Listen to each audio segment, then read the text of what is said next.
Hello, good afternoon everyone. I am Robbie A. Alisoso, and for today's video I'm going to discuss about the human resource development, a focus on education and health. So we have here the introduction.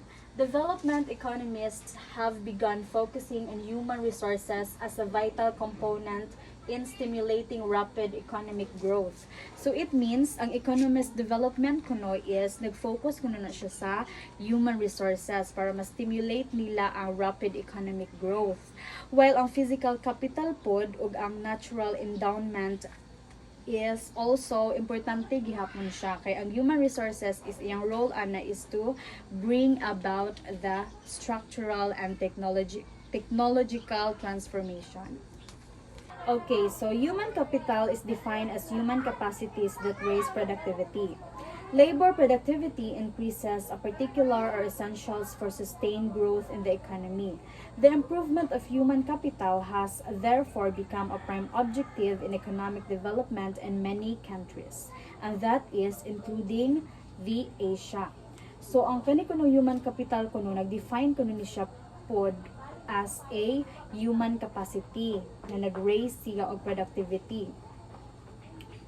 Dayon, mo improve ang human capital kung mahimo siyang prime objective sa economic development sa lain-lain nga country, sa kadaghanan sa country, o include na ana ang apil na ang Asia.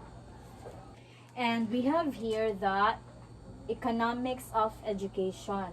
So a rapid expansion of the public education system occurred worldwide from the 1960s onwards, as governments in both developed and developing countries became convinced. So what do you mean by that? So ang kini kunong kuan economics of education, iya kunong rapid expansion of the public education system kuno nag-occur kuno siya sa worldwide gikan pa sa 1960s hantod sa onwards na siya, as governments in both developed and developing countries became convinced. Tama na siya. So a rapid expansion of the system na siya and then several factors lead to their approach. First, there was mounting empirical evidence that educational sustainment and economic growth and economic were closely related on a microeconomic level. And then factors affecting spending on education. Growth in demand for public education is partly a result of growth in real income per capita. So, the income elasticity of public expenditures on primary and secondary education has been estimated to around 1.5, suggesting that when incomes double, spending on education will rise by 150% in 1938. So, ang iya kunong growth sa demand sa mga public education is mao kuno na siya ang result sa real income per capita, sa growth in real income per capita. Okay, so the income elasticity of public expenditures on primary and secondary education has been estimated to be around 1.5, suggesting that when incomes double, spending on education will use by 15%. And then we have here the rates of return education. Evidence from microeconomic studies suggests that there are high rates of return to investment in education for the individual. So, nakuno evidence gikan sa microeconomics. So, we have discussed this already last year. The microeconomics nga subject is nakuno siya studies nga nagsuggest kuno nga na akunoy mas taas nga rates sa return to investment in education for the individual. Okay, so what are the rates of return for different levels of education? So, unsa man? So, mo ni siya is ang estimated of rates of return to education for the first 9 years of education, elementary up to third year of high school, the annual returns are relatively low, 1.2%. But this increases in the final year of high school and upon high school graduation. So man na siyang answer ani. So are social returns higher than private returns as we expect them to be? The private rate of returns to education is the increase in earnings from the additional year of education for an individual who makes the investment decision on education, while the social rate of returns to education measures the increase in national income resulting from the same year of education. Okay, so education, labor earnings, and productivity. Education increases labor market earnings. There is considerable evidence that education and experience explain a large proportion of the variation in labor market earnings.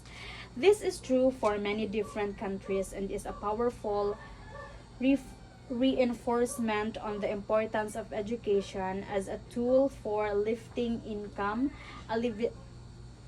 alleviating poverty, and improving income distribution. Education and productivity. How does education enhance productivity? So, unsaon man nato para ang education ma-enhance siya sa productivity. So, these are the 3 tips or something that kuan nga para ma-enhance nato ang atong productivity. So, number 1 is education might enhance the productivity of measured inputs, including that of an hour of labor. Number 2 is education reduces the cost of adjusting to changes in the mix of inputs and outputs to production. And the last is number 3, education increases the ability of workers to adapt to new technology. So, mao na siya ang tulo ka buok nga para ma-enhance nato ang atong kuan productivity. Also, makuan po siya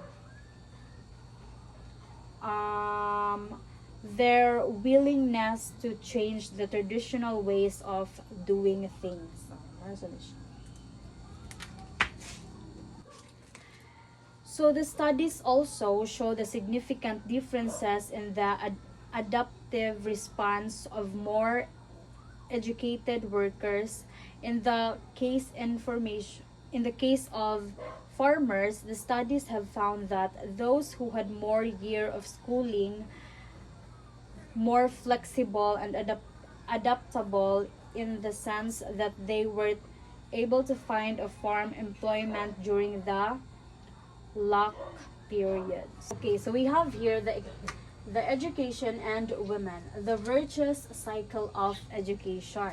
Okay, so women's education has many direct and indirect benefits in the development process.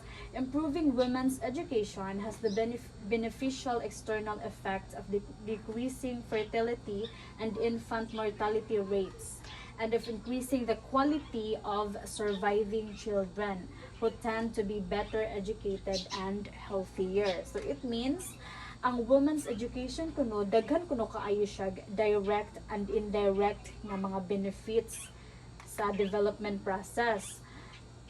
Ang kining improving women's education has the beneficial external effect on decreasing fertility. Also, ang para kuno ma-improve kuno nato ang women's education, kailangan kuno siya makanap itong ma-beneficial beneficial external effect of decreasing fertility and infant mortality rates.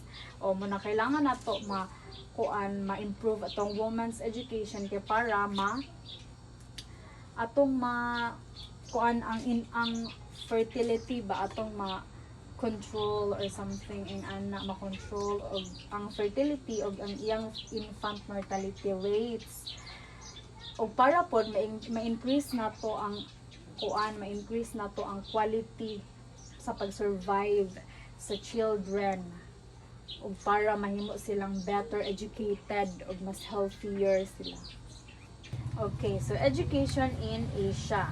In most nations in the Asian region, the rapid expansion of educational opportunities is seen as a key strategy towards sustained growth and long-term national development. Kuno na siya ang most nations kuno sa Asian region, ang rapid expansion kuno of educational opportunities kay nakita kuno nila dito ang key strategy towards sustained growth and long-term national development. So resources have therefore been and continue to be expanded so that enrollment rates are continuously improved and literacy rates increased. So, mana siya. In line with the general commitment of providing universal education in the shortest possible time, the country's income per capita and its dependency ratio are the two important variables that play central roles here. Per capita income and dependency ratio jointly determine that the educational attainment of the population at any point in time. In other words, these variables are the critical determinants of the economy's ability to lift the average of educational attainment of its population. So the last but not the least is the population factor. Economics growth and changes in fertility have been dramatic in Asia in the past 50 years as we have seen in previous chapters. So ang kini ko ng economics growth ug yung changes sa fertility kay nakita ko no nato sa Asia for the past 50 years. Atong nakita sa previous chapters. An increasing aspects of this dynamism has been the changing relationship between the number of dependents of non-working members of the population, those aged under 15 and over 65 years, and the number of people in the labor force, those aged between 15 and 65 years.